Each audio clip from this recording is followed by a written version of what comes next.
രാജ്യസഭാംഗം ഹാരിസ് ബിരാൻ നമ്മോടൊപ്പം ചേരുകയാണ്. ഹാരിസ്, കഴിഞ്ഞ ദിവസം നിങ്ങൾ സമ്പലിലേക്കുള്ള യാത്ര പുറപ്പെട്ടു, പക്ഷേ അതിർത്തിയിൽ തന്നെ തടയുകയായിരുന്നു ചെയ്തത്. ഇനി ഈ സമ്പൽ വിഷയം ഉയർത്തി എന്തൊക്കെ ചെയ്യാമെന്നാണ് പാർലമെൻറ്റിൽ നിങ്ങൾ ഉദ്ദേശിക്കുന്നത്? സമ്പലിൽ അത്യന്തം നിരാശാജനകമായിട്ടുള്ളൊരു സ്ഥിതിവിശേഷമാണ് സംഭവിച്ചത്. കാരണം 91 പാർലമെൻറ്റ് പാസ്സാക്കിയ ഒരു നിയമം വളരെ വ്യക്തമായിട്ട് അവിടെ നിലനിൽക്കാതെ തന്നെയാണ് ഇങ്ങനത്തെ സർവേ പോലത്തെ സംവിധാനങ്ങളൊക്കെ അവിടെ നടന്നിരിക്കുന്നത്. അപ്പോൾ പാർലമെൻറ്റ് ഒരു നിയമം പാസ്സാക്കി കഴിഞ്ഞ് കഴിഞ്ഞാൽ അത് നടപ്പാക്കിയില്ലെങ്കിൽ വരാവുന്ന പ്രശ്നങ്ങളാണ് നമ്മളിപ്പോൾ സമ്പലെല്ലാം കണ്ടുകൊണ്ടിരിക്കുന്നത്.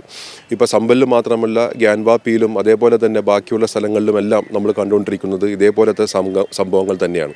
അതുകൊണ്ടാണ് നമ്മൾ ഇത് അതീവ പ്രാധാന്യത്തോടുകൂടി നമ്മൾ ഈ വിഷയം എടുക്കുന്നത്. ഇതിപ്പോൾ ഒരു സമ്പലിലൊരു പള്ളിയുടെ ഒരു വിഷയം മാത്രമല്ല ഇത്. ഈ ഒരു വിഷയം ഉണ്ടാകാനുള്ള സാധ്യതയുണ്ട് എന്നുള്ളത് നമുക്ക് ഗ്യാൻവാപ്പിയുടെ സുപ്രീം കോടതി ഉത്തരവിന് ശേഷം നമ്മുടെ മനസ്സിലുണ്ടായിരുന്ന ഒരു ആദ്യമായിരുന്നു. അതാണിപ്പോൾ ശരിവെച്ച് വന്നിരിക്കുന്നത്. അതുകൊണ്ട് തന്നെയാണ് നമ്മൾ വളരെ ഗൗരവമായിട്ട് തന്നെ ഈ വിഷയം എടുത്തത്. മുസ്ലിം ലീഗിൻ്റെ 5 എംപിമാരടങ്ങുന്ന ഒരു പ്രതിനിധി സംഘം പിറ്റേ ദിവസം തന്നെ അവിടെ പോകാനുള്ള ശ്രമം നടത്തിയതും അതിൻ്റെ ഭാഗമായിട്ട് തന്നെയാണ്. ഇനിയിപ്പോൾ നമ്മൾ പാർലമെൻറ്റിൽ ദിവസവും അടിയന്തര പ്രമേയത്തിന് വേണ്ടിയിട്ടുള്ള അനുവാദം നമ്മൾ ആവശ്യപ്പെടുന്നുണ്ട്, പക്ഷേ അത് നൽകുന്നില്ല. അതിപ്പോൾ ഈ 2 ഇഷ്യൂവും കൂടി ഒരുമിച്ചാണ് ഇപ്പോൾ പാർലമെൻറ്റിൽ പ്രതിപക്ഷം എടുക്കുന്നത്. ഒന്ന് അദാനിയുടെ വിഷയവും അതേപോലെ തന്നെ സമ്പൽ വിഷയവും ഒരേപോലെ തന്നെ ഒരുമിച്ചാണ് എടുക്കുന്നത്. അപ്പോൾ അതിന് ഇരുസഭകളിലും അതിലേക്കാണ് ഞാൻ ചോദിക്കുന്നത്. കാര്യം കോൺഗ്രസ് പ്രധാനമായി ഉയർത്തിക്കാട്ടുന്നത് ഈ അദാനി വിഷയം തന്നെ, അതിൽ മറുപടി പറയണമെന്നാണ്. പക്ഷേ ഒരു പാർലമെൻറ്റ് സമ്മേളനം പൂർണ്ണമായി സ്തംഭിപ്പിച്ചത് നമ്മൾ കണ്ടതാണ്. പക്ഷേ അതൊന്നും പ്രത്യേകിച്ചൊന്നും സംഭവിച്ചില്ല അദാനി വിഷയത്തിൽ. അപ്പോൾ ഒരു റിസൾട്ട് ഉണ്ടാകാൻ സാധ്യതയില്ലാത്തൊരു വിഷയത്തിൽ മുറുകെ പിടിക്കണോ, അതോ ഈ സമ്പൽ പോലത്തെ വിഷയം ചർച്ച ചെയ്യണോ? ഞാനത് ചോദിക്കുന്നതിൻ്റെ പ്രധാന ആധാരം CPIയുടെ സഭാകക്ഷി നേതാവായിട്ടുള്ള സന്തോഷ് കുമാർ മീഡിയ വണ്ണോട് സംസാരിച്ചപ്പോൾ അദ്ദേഹം പറഞ്ഞ് ഇന്ത്യ മുന്നണി കുറച്ചുകൂടി ശക്തമായി ഇതിനകത്ത് ഇടപെടേണ്ട ആവശ്യമുണ്ട്, ഒരു വസ്തുതാന്വേഷണ സംഘം ഇന്ത്യ മുന്നണിയുടെ തന്നെ സമ്പലിലേക്ക് പോകേണ്ടതുണ്ട് എന്നുള്ളൊരു കാര്യം ഒക്കെ പറഞ്ഞിരുന്നു. അതിനോട് അങ്ങനെ പറയുന്നു. തീർച്ചയായിട്ടും നമ്മളിപ്പോൾ ഒന്നാമതൊരു മുന്നണി സംവിധാനത്തിൻ്റെ ഉള്ളിൽ നിൽക്കുന്നൊരു പാർട്ടിയാകുമ്പോൾ നമുക്ക് ആ മുന്നണി സംവിധാനത്തിൽ പുറത്തു നിന്നുകൊണ്ടുള്ള ഒരു തീരുമാനം എടുക്കാനുള്ള ഒരു ബുദ്ധിമുട്ടുകളുണ്ടല്ലോ, നമുക്ക് എല്ലാവർക്കും അറിയാവുന്നതാണല്ലോ. പക്ഷേ ഇന്നിപ്പോൾ 10:30 മണിക്ക് ഇന്ത്യ മുന്നണിയുടെ നേതാക്കന്മാരുടെ യോഗം കൂടുന്നുണ്ട്, ഫ്ലോർ മാനേജേഴ്സിൻ്റെ യോഗം കൂടുന്നുണ്ട്. അപ്പോൾ ആ യോഗത്തിൽ ഒരു തീരുമാനം ഉണ്ടാകാൻ സാധ്യതയുമുണ്ട്. മാത്രവുമല്ല, മുസ്ലിം ലീഗ് ഏത് സമയത്തും ഈ സമ്പൽ വിഷയം കിട്ടാവുന്ന പ്ലാറ്റ്ഫോമുകളിലെല്ലാം ഉയർത്തി കൊണ്ടുവന്നിട്ടുണ്ട്. കാരണം അത് അതീവ ഗുരുതരമായിട്ടുള്ള ഒരു വിഷയം തന്നെയാണ് ഈ സമ്പൽ എന്ന് പറയുന്നത്. അപ്പോൾ ഇപ്പം നേരത്തെ സുമോദ് പറഞ്ഞതുപോലെ തന്നെ എല്ലാ ദിവസവും രാവിലെ വന്നിട്ട് ഇത് ഡിസ്റപ്റ്റ് ചെയ്തിട്ട് അത് അഡ്ജേണായി പോയി കഴിഞ്ഞു കഴിഞ്ഞാൽ ഈ വിഷയം ഉന്നയിക്കാനുള്ള പല അവസരങ്ങളും നമുക്ക് നഷ്ടപ്പെടും എന്നുള്ള ഒരു വിശ്വാസം ഞങ്ങൾക്കുണ്ട്, ഞങ്ങളുടെ പാർട്ടിക്കുണ്ട്.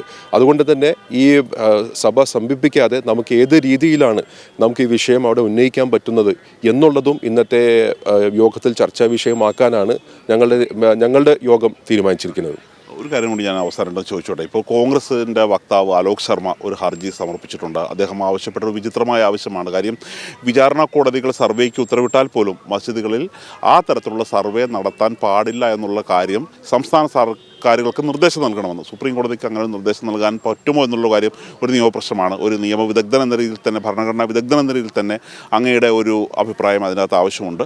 അടുത്തൊരു വിഷയം, കോൺഗ്രസ് ഇത്തരത്തിലുള്ള എന്തൊക്കെ പറഞ്ഞാലും ഒരു പാർട്ടി എന്ന രീതിയിൽ തന്നെ വക്താവ് ഇപ്പോൾ എത്തിയിരിക്കുകയാണ് കോടതിയിലേക്ക്. മുസ്ലിം ലീഗ് കേവലം ഒന്ന് പോയി തടഞ്ഞു വരുന്നു എന്നതിന് അപ്പുറം നിയമസഭയിൽ പാർലമെൻറ്റിൽ നിങ്ങൾ ഉന്നയിക്കാൻ ഉദ്ദേശിക്കുന്നുണ്ട്, പക്ഷേ അത് നടക്കുന്നില്ല. നിയമമുഖേന നിങ്ങൾക്ക് ഏതെങ്കിലും കാര്യങ്ങൾ കഴിയുമോ? തീർച്ചയായിട്ടും നമ്മൾ ഇന്ന് വൈകിട്ട് തന്നെ മുതിർന്ന അഭിഭാഷകനും രാജ്യസഭാംഗവുമായ ശ്രീ കപിൽ സിബലുമായിട്ടുള്ള ഒരു അപ്പോയിൻമെൻറ്റ് കിട്ടിയിട്ടുണ്ട്. അപ്പോൾ അദ്ദേഹമായിട്ട് ചർച്ച ചെയ്യാൻ ഞങ്ങൾ ആഗ്രഹിക്കുന്നതും ഈ വിഷയം തന്നെയാണ്. ഏത് രീതിയിലാണ് നിയമപരമായിട്ട് പാർട്ടിക്ക് മുന്നോട്ട് പോകാൻ പറ്റുന്നത്. നമ്മൾ ഉദ്ദേശിക്കുന്നതെന്ന് പറഞ്ഞാൽ 91 നിയമം അവിടെയുണ്ട്. ഈ 91 നിയമം എത്രയും നിഷ്കർഷമായിട്ട് പാലിക്കപ്പെടണം, എല്ലാ കോടതികളും എല്ലാ വിചാരണ കോടതികളും പാലിക്കപ്പെടണം എന്നുള്ള ഒരു അഭ്യർത്ഥനയുമായിട്ട് നമ്മൾ സുപ്രീം കോടതിയിൽ പോകുവാനാണ് നമ്മുടെ മനസ്സിലുള്ള ആശയം. അതിന്ന് ശ്രീ കപിൽ സിബലുമായിട്ട് ചർച്ച ചെയ്യും. കപിൽ സിബൽ അതിനകത്ത് ഗ്രീൻ സിഗ്നൽ നൽകിക്കഴിഞ്ഞാൽ തീർച്ചയായിട്ടും മുസ്ലിം ലീഗ് ഒരു ഹർജി നൽകുന്നതായിരിക്കും.